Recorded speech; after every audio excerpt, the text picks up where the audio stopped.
Welcome everyone. Today we are going to learn how to play the 3 to 4 player game Settlers of Catan.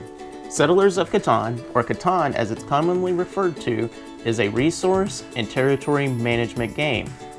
The goal of the game is to be the first player to gain 10 victory points. I'll be showing you how to set up for a 4-player game. So let's begin. First, we will take the C-frame pieces. These pieces have numbers located on their tabs. Line these numbers up with the matching number on the other pieces. Once all of the pieces have been connected, you should have a hexagonal frame. Next, we will place terrain tiles. You can reference the board here for the beginner setup of the game board. There is also a reference image on page 2 of the rulebook. When you finish, the game board should look like this. The next step is to place the number tokens on the game board built in the previous step. These will be placed like this on the board. You can also place the robber token on this desert space. Each player has cities, settlements, and roads. With your player pieces near, you will take turns rolling 1 dice to determine turn order to place your first 2 settlements and roads. The player with the highest roll goes first, placing a settlement and road. Then clockwise, players continue placing pieces. The last player can place 2 settlements and 2 roads. Then the turn order reverses and goes counterclockwise, with players placing their second settlement and road. If you are using the beginner's placement from the rulebook, your game board should look like this. We have finished setting up the game board. There is one more step before the game begins, drawing your first resource cards. Before we do that, let me explain what these cards are.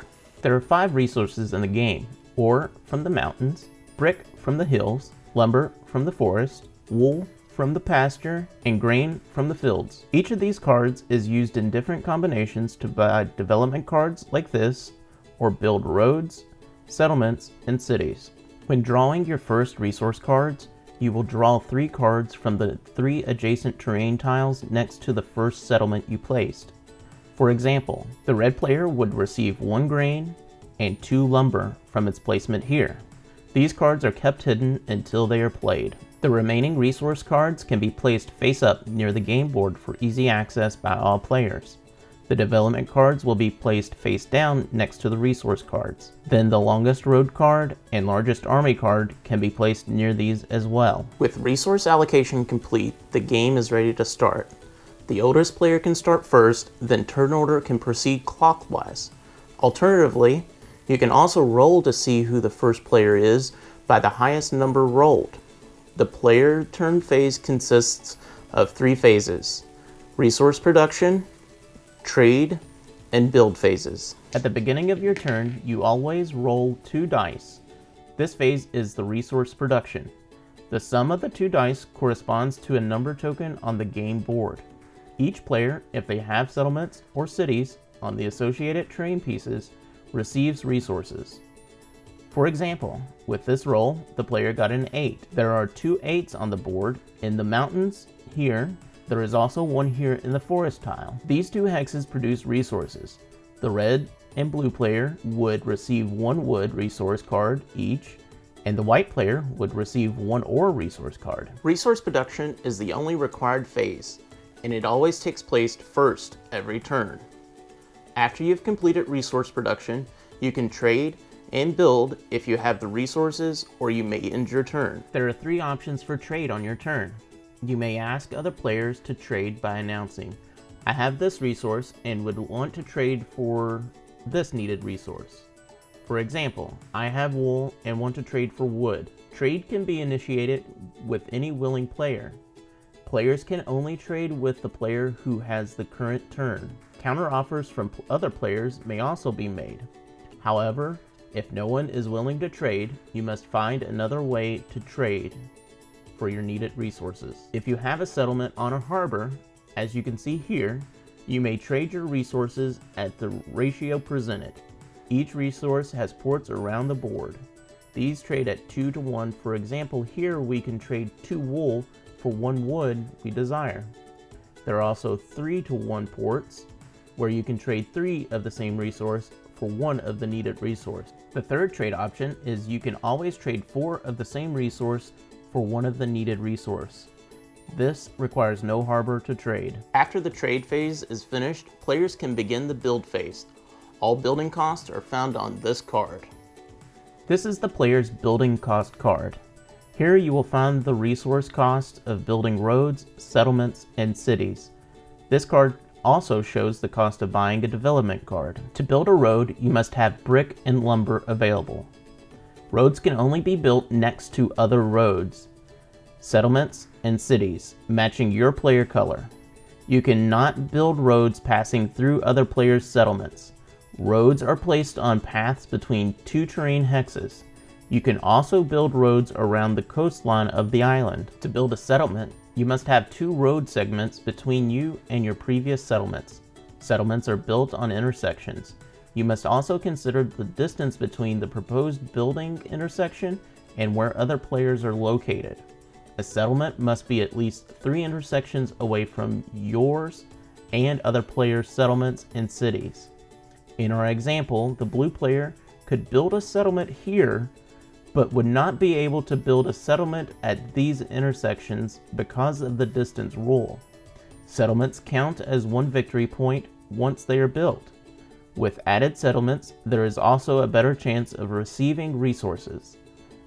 Settlements gain 1 resource when the number for that terrain hex is rolled. To build a city, you must first have a settlement on the game board to upgrade. The building cost for the city is 2 grain and 3 ore. Once you pay this cost, you can switch out the settlement token for the city token. During resource production, cities gain 2 resource cards when the terrain hex number is rolled. Cities count as 2 victory points. You have an option also to purchase development cards during the build phase. There are 3 types of development cards with instructions for use on the card. There are night cards, progress cards, and victory point cards. To buy the development card, you must pay 1 ore, 1 wool, and 1 grain. You draw the first card from the top of the card pile. These cards are kept in the player's hand until they can be played. Night and progress development cards cannot be bought and played in the same turn. You can also only play 1 of these development cards at a time. Victory point cards are the exception. Victory point cards are kept hidden until the player can meet the game win condition. You can play any number of these cards on your turn, even the turn you buy them, if you will win the game. There are some special rules. The first player that builds 5 continuous road segments will receive the longest road card, worth 2 victory points. However, if another player builds a longer continuous road, that player immediately receives the longest road card and the associated victory points. The largest army is achieved when a player plays their 3rd night card, obtained from the development card deck. This entitles the player to 2 victory points. However, if another player plays more night cards than the first player, the card and the victory points immediately go to that player. If a player rolls a 7, all players must count their resource cards.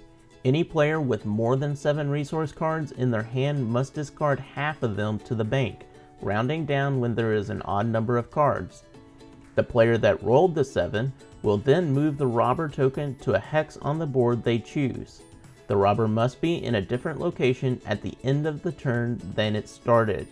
If the robber is on a hex that is adjacent to another player, the player can steal 1 random resource card from that player. If there are multiple players, the starting player can choose which player to steal 1 resource card from. While the robber remains on the hex, resources cannot be produced during the resource production phase. After the build phase, the player's turn concludes, and the player to the left takes their turn. The turn order and play continue like this until the winning condition is met. To win the game, a player must obtain 10 or more victory points during their turn.